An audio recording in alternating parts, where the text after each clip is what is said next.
Hello guys, welcome to my channel. Today we are solving this Leetcode problem, problem number 1, the two sum problem. Let us try to understand what this problem says. Given an array of integer nums and integer target. So we are given an array of integer nums and an integer target, both are integers, and we need to return the indices of two numbers such that they add up to the target. So let's take an example, and it also says that it would have exactly one solution.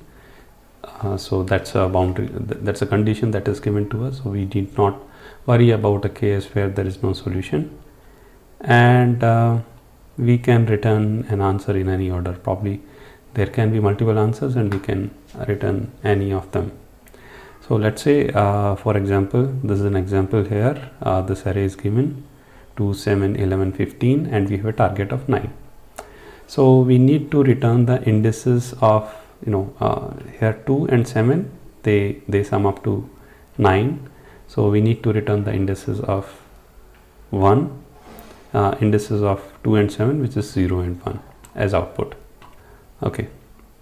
So similarly, this case here target is 6. So we have 2 and 4 can add up to 6.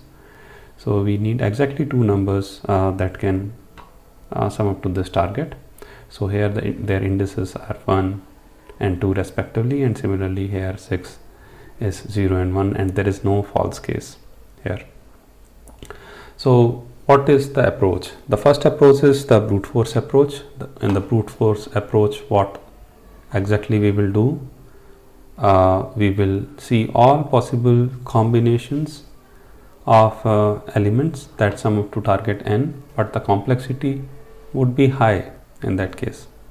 So what would be the complexity? The complexity of choosing any two integers out of n integers would be nc2, which would be n squared complexity. Okay, can we do it better? Yes, of course we can do it better, but how? Okay, so we can do it in order of n.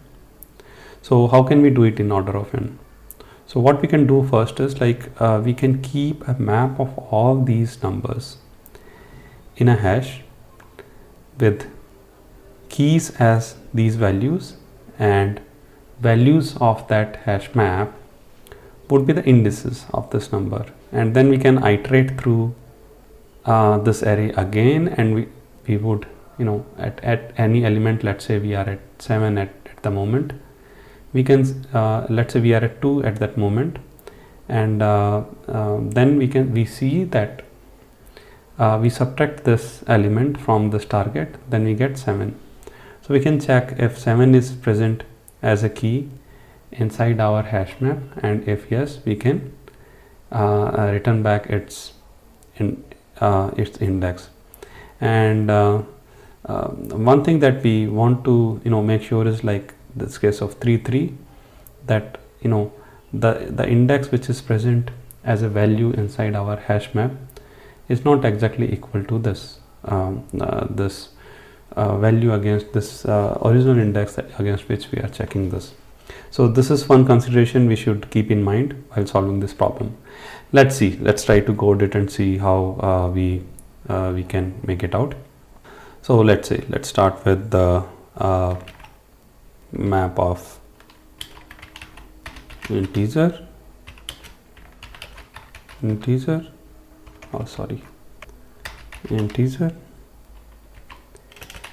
So this is a map that we would keep. Let us initialize this map. Okay, so now we have a map. Next, let us start a loop and fill up this map.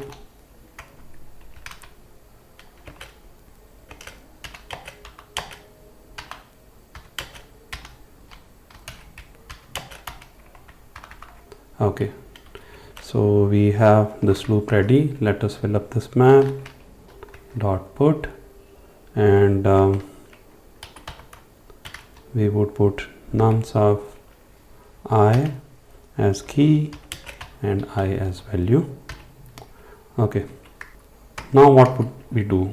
we would again iterate through this loop, and this time we would do it slightly differently. So int difference equal to target minus nums of I at that moment. Now we would check if this difference exists inside our map. So map dot contents key. So we would first need to check the contents key, because we don't want to check for null values. Okay, and then we would check if map dot, if this exists, then we would have this value. Okay, and one more condition is this should not be equal to I, which means it should not be equal to the index that we are already checking. So this is one condition then that we should also keep in mind. If this holds true, we would return integer, and here we would just have, okay, it's back,